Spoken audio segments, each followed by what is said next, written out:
안녕하세요. 오늘도 사연살롱을 찾아주셔서 감사합니다.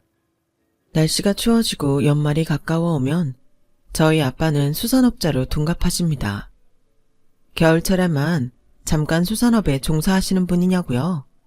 정말 그렇다는 것은 아니고 사실 붕어빵 장사를 저희 아빠가 재미있게 표현하시는 방법이에요.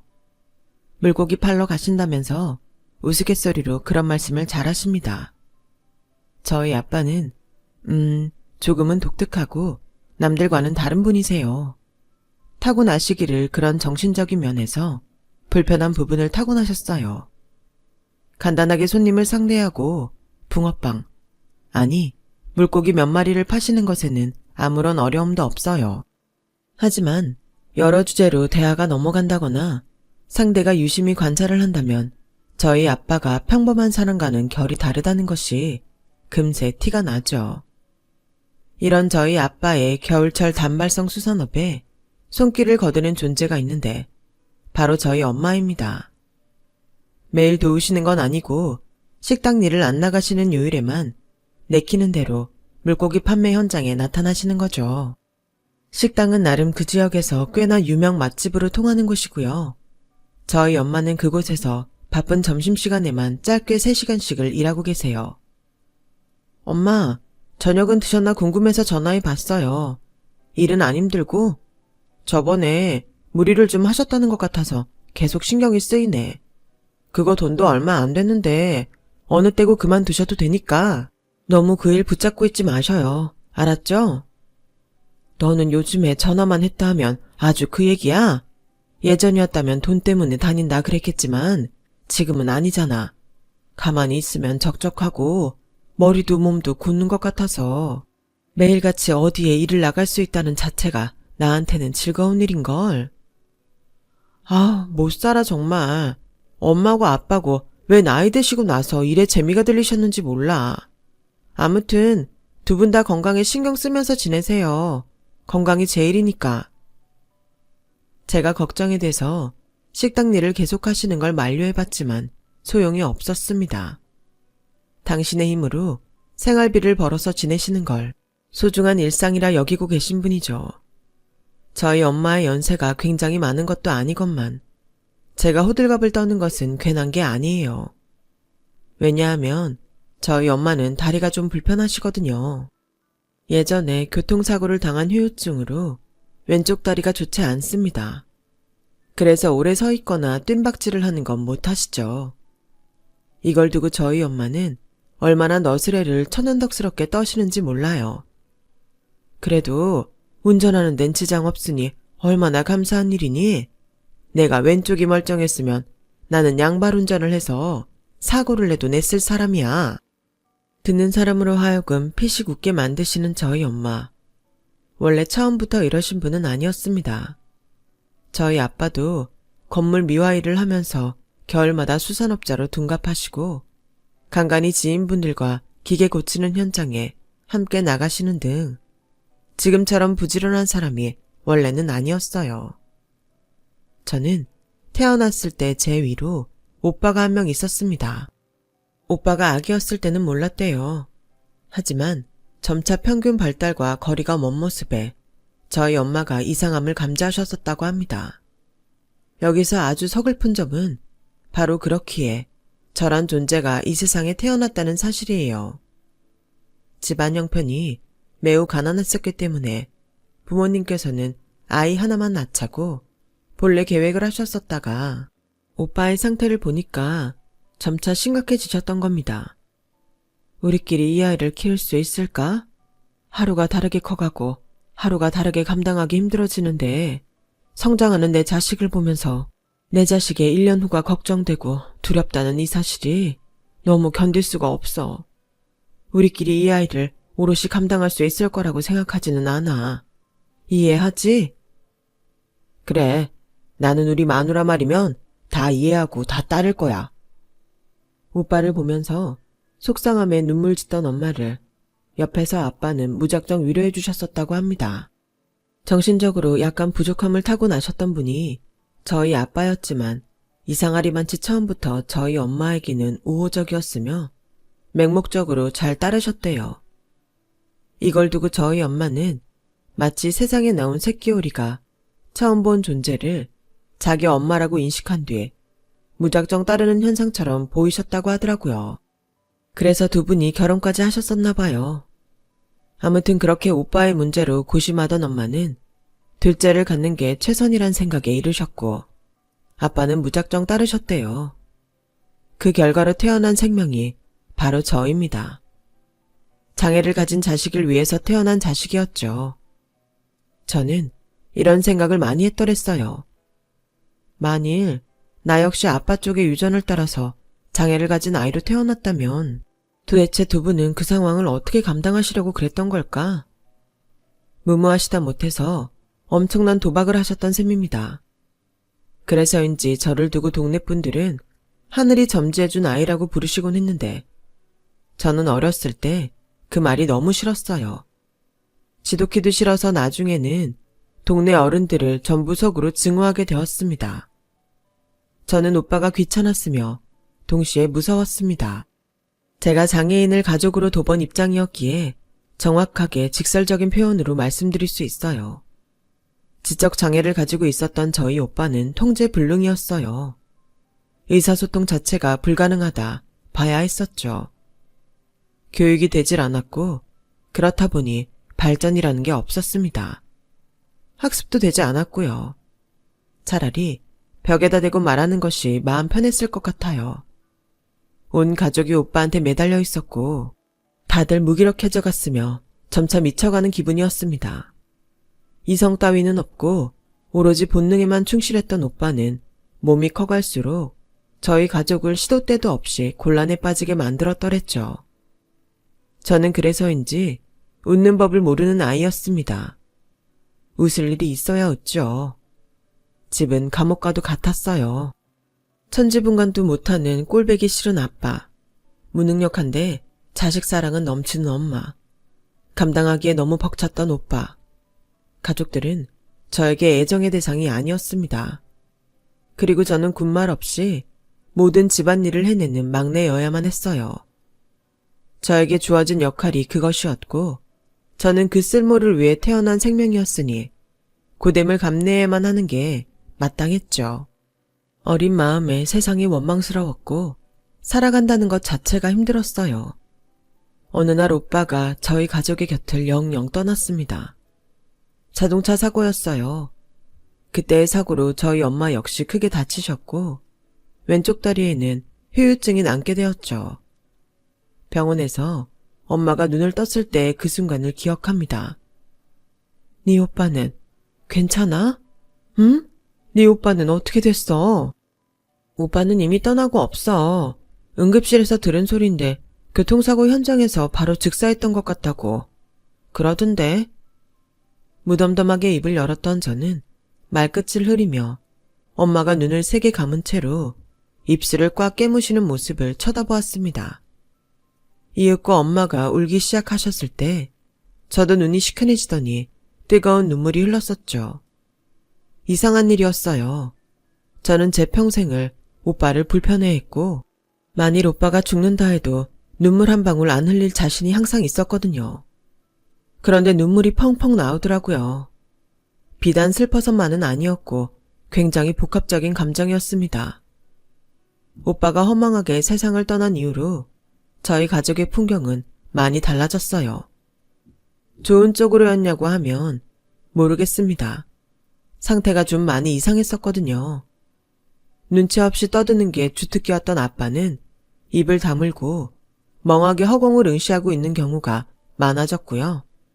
엄마는 목적지 하나 없이 풍랑 위를 표류하고 있는 조각배처럼 위태로워 보였습니다. 가족을 힘들게 만든 오빠가 사라지면 저희 집이 행복해질 것이라고 믿어왔던 저에게는 큰 충격이었죠. 그때부터 저는 저만의 미래를 그리기 시작했어요. 제 의지가 있는 한 저의 앞길을 가로막는 것은 없다고 여겼죠. 아무런 기반도 없는 가난한 집안, 지적 장애가 있는 부친과 지체 장애가 있는 모친의 자식인 제가 성공하려면 딱 한 가지 방법밖에 없더라고요. 바로 공부였죠. 고등학교 1학년이었던 저는 줄임배를 움켜쥐어가며 공부를 했어요. 반드시 좋은 대학에 가서 새로운 인생을 개척하리란 다짐이었어요.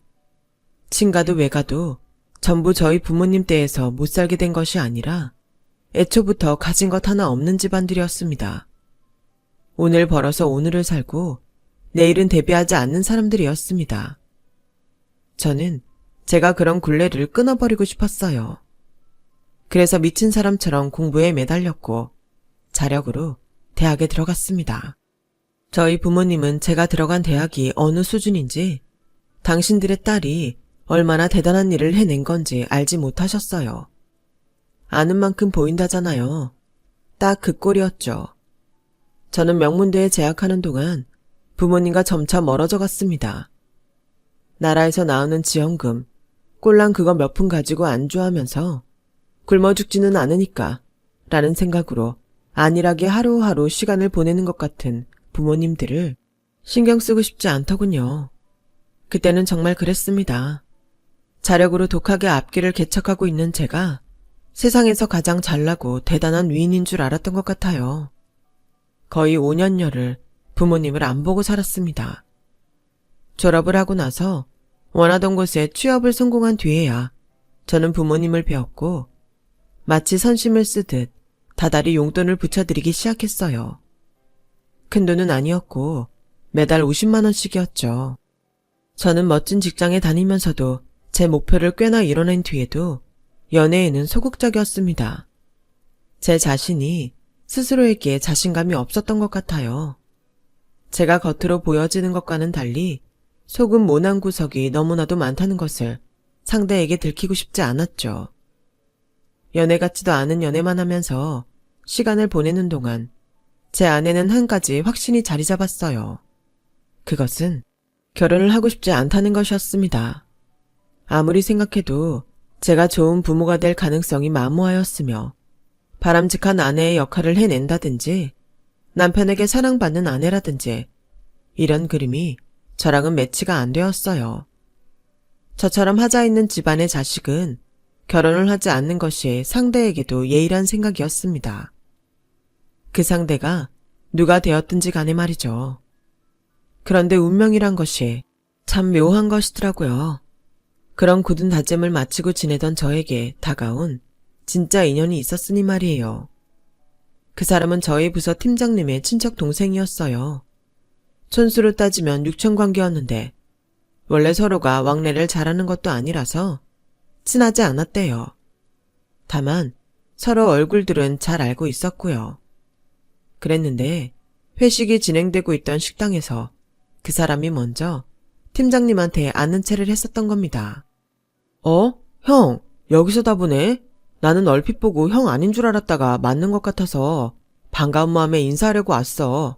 이런 데서 마주치다니 신기하다. 어떻게 이런 우연이 다 있냐? 너 이쪽 동네 사는 것도 아니잖아. 보니까 너는 친구들하고 밥 먹으러 여기까지 왔나 보네. 나는 회식 중인데 이렇게 마주친 김에 우리 팀 사람들하고 인사나 해라. 아이, 인사는 무슨. 여러분, 오붓한 회식 타임에 제가 잠깐 끼어들어서 죄송했습니다. 마저 식사하세요.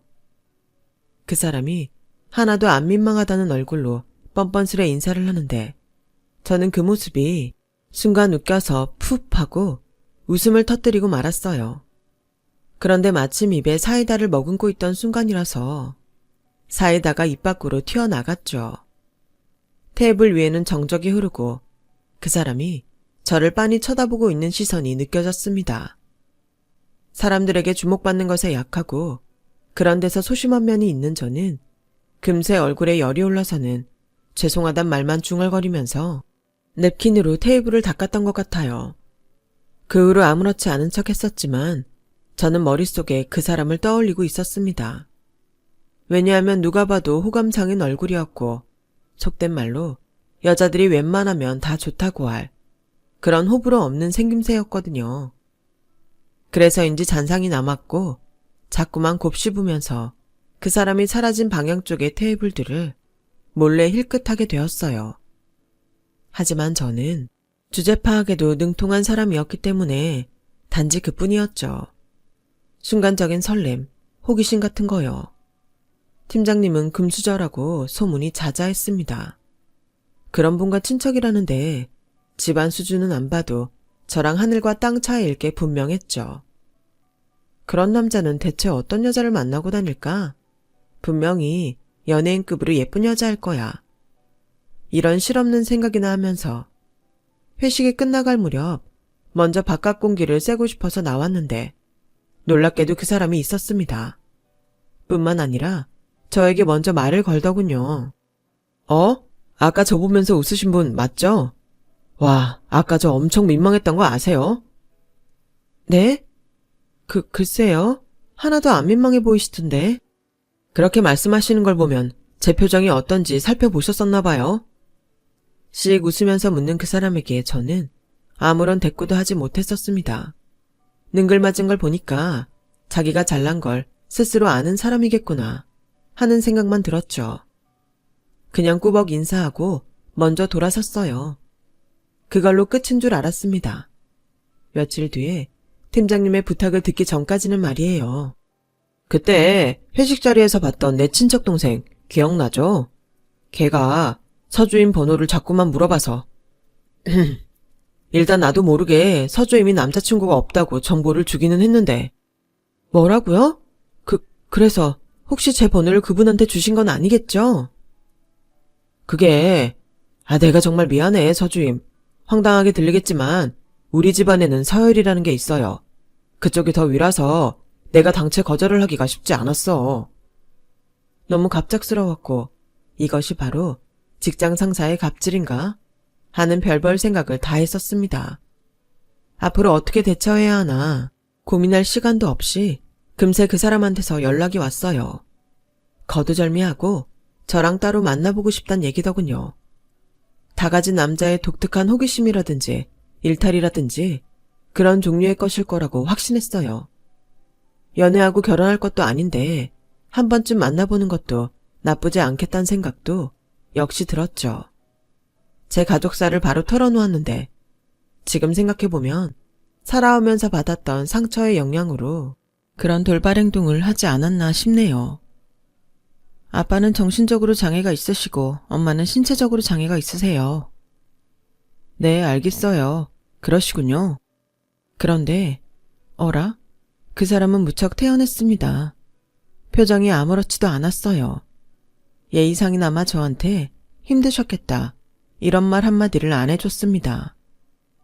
저는 저희 가족 이야기를 듣고도 이렇게 반응 없는 사람을 처음 봐요. 제가 어떤 특별한 반응을 해드렸어야 했나요? 그럼 실례했나요? 어떤 걸 원하시는지 말씀해 주시면 제가 적극적으로 반영을 해보겠습니다. 엎드려 절받기도 아니고 절대 그러고 싶지는 않았네요. 그런데 이상하게 제 마음이 편안했어요. 저는 낯선 사람들에게서 동정을 받는 건 사실은 질색인 사람이었거든요. 평생에 걸쳐서 그런 취급을 많이 받아왔었기 때문에 신물이 나다 못해 자포자기였습니다. 그런 저에게 그 사람은 새로운 경험을 선사해 주었어요. 솔직히 말해서 그 사람에게 바로 끌렸습니다. 하지만 그 사람의 외제차를 보니까 주눅이 들었죠. 저 따위는 꿈도 못 꿨을 외국 명문대학 출신인데다 제가 망상에서나마 노려봤던 엄청난 기업에 다니고 있는 사람이었어요. 그 사람의 손목에서 척 봐도 명품인 게 분명한 시계를 발견하고선 절대 연애 대상으로도 넘보지 않겠다는 결심을 했습니다.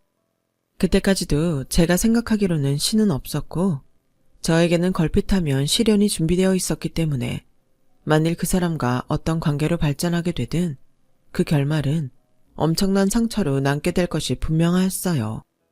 다시 한번 주제 파악을 마쳤건만 그 사람은 자꾸만 저에게 다가왔습니다.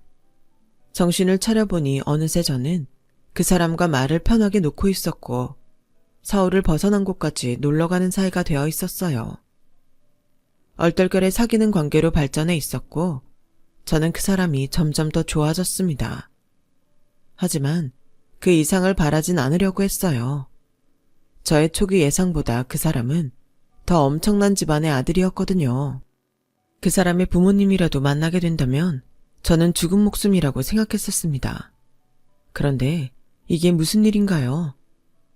우리 아들하고 서로 잘 맞는다면야 너무 좋죠. 무조건 찬성이야, 찬성. 싸대기라도 한 대 맞을 줄 알았는데 그 사람의 어머님은 너무나도 따뜻하면서도 호쾌한 분이셨습니다. 게다가 나중에 뵌 아버님마저도 무척 다정하셨죠.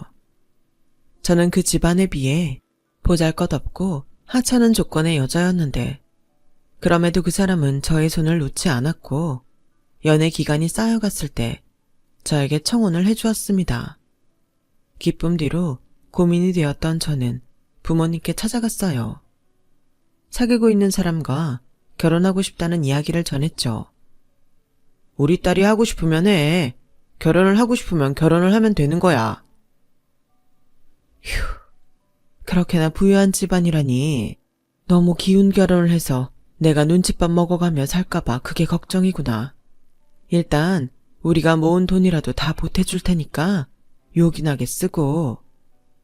저희 아빠는 무작정 하라고 외치셨지만 엄마의 얼굴에는 수심이 깊어 보였습니다. 저는 엄마의 말을 듣고 문득 이상한 점을 느꼈다가 이윽고 저에게 내밀어진 통장을 보고서는 울음을 삼켜야만 했습니다.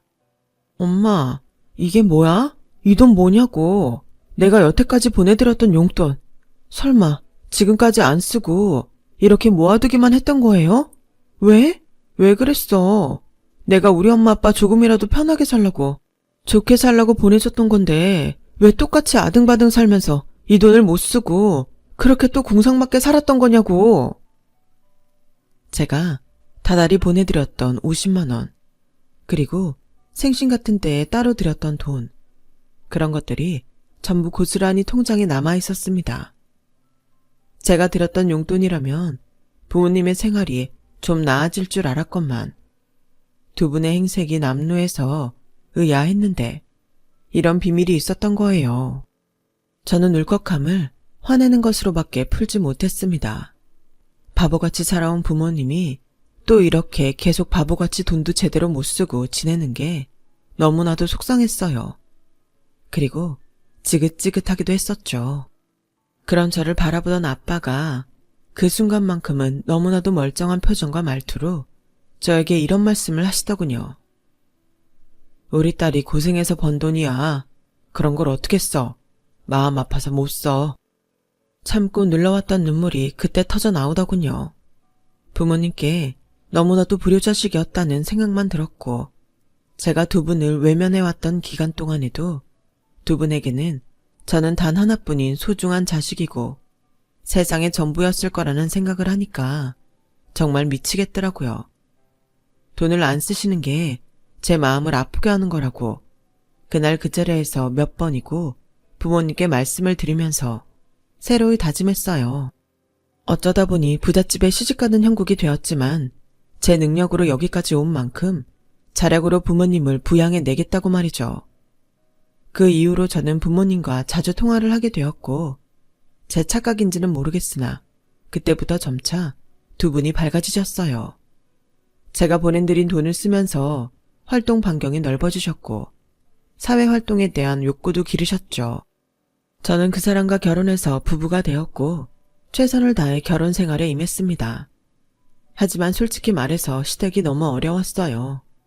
제가 무슨 잘못을 했기 때문도 아니었고 시댁 식구들이 저한테 나쁘게 구는 것도 아니었습니다. 그냥 저는 조심스러웠어요. 저 같은 오점이 시댁 집안에 찍혀서 어떤 피해를 끼치게 되면 어쩌나 싶어서 매사에 전전긍긍을 해댔습니다. 강박이 생겨서 한치의 흐트러짐도 없는 모습을 보이려고 신경을 쓰면서 지냈고요. 특히나 시댁이 가까웠기 때문에 저는 더욱 긴장 상태를 유지하면서 지냈습니다. 시부모님은 그나마 저희 남편의 부모님이니까 심적으로 좀 가깝기라도 했는데 다른 시댁 친척분들은 정말 가끔은 상대하고 있자면 등에서 식은땀이 흘러나왔습니다. 그 정도로 긴장이 되고 어려웠어요. 저랑은 다른 세계 사람들이었으니까요. 제 피해 의식인지도 모르겠으나 저를 보는 그 시선들이 마치 동물원에 우리 안에 갇힌 신기한 동물을 보는 것만 같아서 숨이 막혀왔습니다.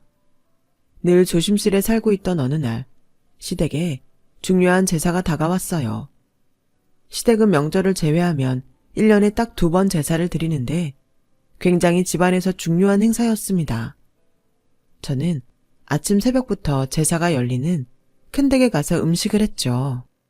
누가 그렇게 일찍 오라고 시킨 것은 아니었지만 제가 그렇게 했던 거예요. 전을 다 부치고 나서 맞춤 떡을 그릇에 옮기는 도중에 시어머니와 이런저런 대화를 나누게 되었습니다. 유명 연예인들이 결혼식 같은 때에 주문을 넣는 유명한 떡집의 떡이라는 소리를 듣고 제가 놀랐는데요. 와, 태어나서 이렇게 고급 떡은 제가 처음 먹어보게 된 거네요. 그래? 안 그래도 저번에 보니까 떡을 유독 잘 먹는 것 같은데 어렸을 때부터 떡을 좋아했어? 저희 친정 부모님 닮아서 제가 빵보다 떡을 좋아하나 봐요. 그런데 어렸을 때는 그 좋아하는 떡을 잘 못 먹었어요. 어머, 왜? 먹다가 목에 걸린 적이라도 있나? 그런 건 아니고요. 그냥 떡뿐만 아니라 모든 음식들을 먹고 싶다고 먹을 수 있는 환경이 아니었기 때문에. 주절주절 떠들던 저는 아차 싶었습니다. 저희 집안의 과거, 집안 이야기를 스스로 꺼낸 셈이 되었기 때문에 쥐구멍이라도 있으면 숨고 싶을 정도였어요. 역시나 시어머니께서는 무척 당황한 낯을 하고 계셨죠. 근처에 계시던 시댁 어른들도 제 이야기를 들었는지 표정들이 엄청 떨떠름해 보였습니다. 시어머니께서 어색하게 웃으시면서 저에게 물어보셨어요. 지금도 사돈분들께서 떡을 좋아하실까? 네? 네, 그럼요. 없어서 못 드시죠. 순간적으로 대답을 한 저는 망했다는 생각이 들어서 자책했습니다. 겨우 그딴 대답을 내놓다니 너무 쪽팔렸어요. 시어머니의 당황한 눈빛이 잊혀지지가 않았고 진짜 무슨 정신으로 제사의 끝까지 버텼는지 모르겠어요. 제가 자꾸 한숨을 쉬니까 남편이 무슨 일이냐고 물어왔지만 사유가 민망해서 털어놓지도 못했습니다. 그때로부터 한 달 뒤였어요. 오랜만에 주말을 껴서 친정집에 부모님을 뵈러 내려갔습니다. 저 혼자 내려간 거라서 그냥 편하게 있다가 부모님께 맛있는 외식이나 시켜드리다가 그렇게 올라갈 작정이었어요. 그런데 부모님께서는 별로 외식을 안 하고 싶어 하시는 거예요. 집에서 먹자면서 반찬이 많다고 하시길래 저는 그게 과장인 줄로만 알았습니다. 그런데 냉장고를 보니까 반찬이 정말로 많은 거예요. 특히 김치가 종류별로 구비되어 있는 것을 보고 입을 쩍 벌렸어요. 저희 아빠가 옆으로 와서는 신나게 말씀하셨어요. 냉동실도 한번 열어봐. 거기에 맛있는 거 많아. 냉동실이요? 아빠, 이게 다 뭐예요? 설마 이거 다 떡이에요? 이건 만두고? 아니, 이런 걸 다 어디서 사신 거예요? 척 봐도 허접한 게 아니라 비싸 보이는 것들이었습니다. 제가 너무 놀라서 멍해져 있는데 그때 엄마가 이렇게 외치시는 겁니다. 그거 다 안사돈께서 보내주셨는데 너 몰랐어? 나는 당연히 내가 알고 있는 줄로 생각해서 따로 말을 안 한 건데. 제가 금시초문이라며 고개를 가로젓자 당황한 엄마가 절뚝거리며 빠른 걸음으로 안방에 가시더니 왼 쪽지를 들고 나오셨어요. 줄줄이 도착한 택배에 동봉되어 있던 것이라고 하였습니다.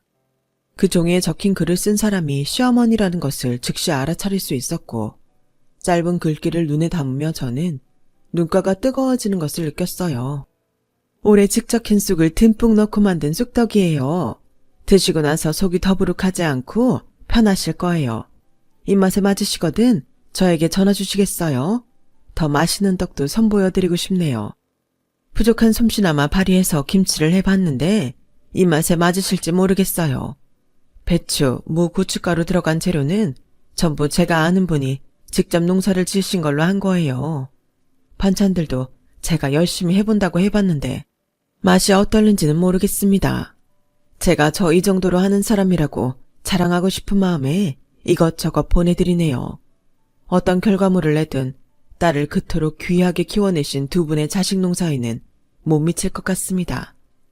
저희 집안과 연을 맺어주셔서 거듭 감사드려요. 손으로 눈가를 훔치느라 정신이 없었던 것 같아요. 결혼하고 나서 저는 내내 시댁과 저는 철저한 타인이고 결코 한데 섞일 수 없고 제가 부단히 노력을 해야만 그 곁을 맴돌 수 있는 거라고 그런 식으로만 생각을 해왔었어요. 그런데 그것이 얼마나 제 안에 있는 편협한 사고방식이 불러온 오류인가를 깨달았습니다. 아주 어린 시절부터 각인되어 있었던 삐뚤어진 냉소적으로 세상을 바라보는 시각이 제 깊은 곳에 자리하고 있었던 것이죠. 시어머니께서 보내주신 맛있는 음식들을 먹으며 저는 드디어 오랜 세월 봉인해두었던 어려운 이야기를 부모님께 털어놓았습니다. 사실은 오빠 때문에 부모님이 미치도록 원망스러웠고 제가 오빠를 증오하면서 살아왔기 때문에 그 영향으로 오빠가 죽었을지도 모른다는 죄책감에 혼자 힘들었다고요. 오빠가 떠난 이후로 저는 단 한 번도 그 존재를 부모님 앞에서 입에 올린 적이 없었어요. 10수년 만에 처음 꺼내는 것이었고 저의 이야기를 들으면서 부모님 두 분 다 가슴을 치면서 우셨습니다. 그 자리에서 저희 세 식구는 많은 대화를 나누었고 서로를 보듬으며 서로의 과거를 용서하였어요. 이것을 계기로 부모님께서도 완전히 오빠를 그 안에서 털어내시고 앞을 보며 나아가게 되셨죠. 보다 적극적으로 바깥 생활을 하셨고요. 소중한 계기를 만들어주신 시어머니께 저는 진심을 다해 감사 인사를 드렸습니다. 뭐라고 말씀을 드려야 할지 모를 만큼 정말로 감사드려요, 어머님. 앞으로 제가 더 잘하겠습니다. 지금보다 어떻게 더 잘하려고? 그럴 것 없어. 나는 네가 앞으로 어깨에 힘 빼고 편안한 표정을 지으면서 산다면 그것으로 만족할 것 같아. 그렇게 말씀하시는 음성만큼 편안한 소리를 들어본 적이 없었습니다. 그때 먹어본 떡, 만두, 김치, 마른 반찬들처럼 맛있는 것을 그 이후로도 저는 찾지 못했어요. 그러니 시어머니께서 그때 저희 부모님께 보내주셨던 것은 기적이었을지도 모르겠습니다. 그 이후로 저는 시부모님을 그리고 다른 시댁 식구들을 전부 마음으로 아끼게 되었어요. 제가 먼저 마음을 열고 다가가니까 그분들도 저를 진심으로 받아주시는 걸 보며 큰 깨달음도 얻었습니다. 기적의 음식을 먹고 진정으로 변화한 건 제가 아니라 저희 부모님이셨죠. 아빠는 대체 일을 몇 가지나 하시는지 모르겠어요. 그런데 너무 즐거우시대요. 겨울이면 지인분의 도움으로 시작한 붕어빵, 아니 물고기 장사를 하시는 것도 너무 행복하시대요. 그러고 보니까요, 저희 오빠가 붕어빵을 보면 물고기라고 했었네요. 그래서 아빠가 그리 표현하시는 걸까요? 아빠 못지않게 엄마도 정말 공사다망하세요. 친구분들도 여럿이라 제가 가끔은 질투가 날 정도예요. 어쩌면 사실은 제가 저에게 있어선 완벽한 가정에서 태어났기 때문에 이런 현재를 맞이할 수 있었던 건 아닌가 싶습니다. 저의 이야기를 들어주신 분들의 하루하루가 행복하기를, 그리고 빛나는 미래를 꿈꾸는 인생 되시기를 바랄게요. 여러분, 사연 댓글에 응원과 현명한 조언 부탁드려요. 좋아요와 구독은 저에게 큰 힘이 됩니다. 오늘도 좋은 일 가득하세요.